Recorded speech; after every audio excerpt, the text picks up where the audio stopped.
Usa ka 10 anyos nga babae ang natalang ikatulong nga confirmed case sa COVID-19 sa Caraga Region.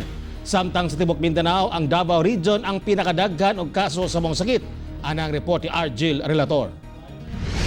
Sa pinakaulahing datos sa gipagula sa DOH Davao Center for Health Development sa Davao Region, usa ang naduga nga bag-ong confirmed case sa COVID-19 nga taga Davao City. Ana-ana sa 114 ang sumatotal confirmed cases sa rehiyon.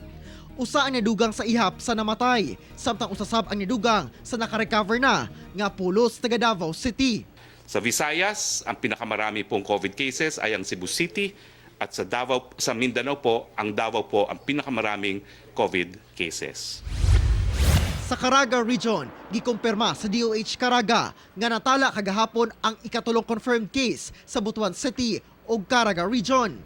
Usa kini ka 10 years old nga babae, walay nabating si Thomas ang pasyente ug wala sab kini travel history gawas sa Butuan. Apan duna kini close contact sa iyang amahan nga gikan ni Tambong sa Sabong sa New Davao Matina Galliera sa Davao City sa niaging bulan.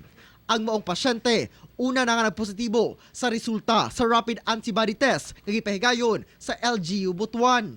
As of the moment, we're closely coordinating with the city government of Butuan through the team of Mayor Lagnada.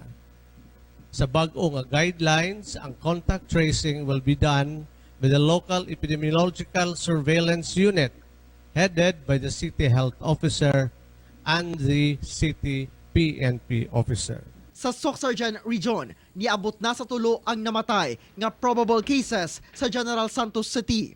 Pinakaulahing namatay mao ang usa ka 47 years old nga lalaki nga residente sa syudad tungod sa severe pneumonia. Wala panigula ang resulta sa laboratory test ni ini. Sa Zamboanga del Sur, niabot na sa 5 ka probable COVID-19 patients ang namatay sa tibuok probinsya. Nadugang sa namatay ang 43 years old nga lalaki nga taga Dumalinaw nga dunay pancreatic cancer. Ginahulat pa ang resulta sa lab test ni ini. Sa niaging semana, tulo ang namatay sa Pagadian City ug usa sa Aurora. Tulo ni ini ang negatibo sa COVID-19. Ako si Argil Relator para sa One Mindanao.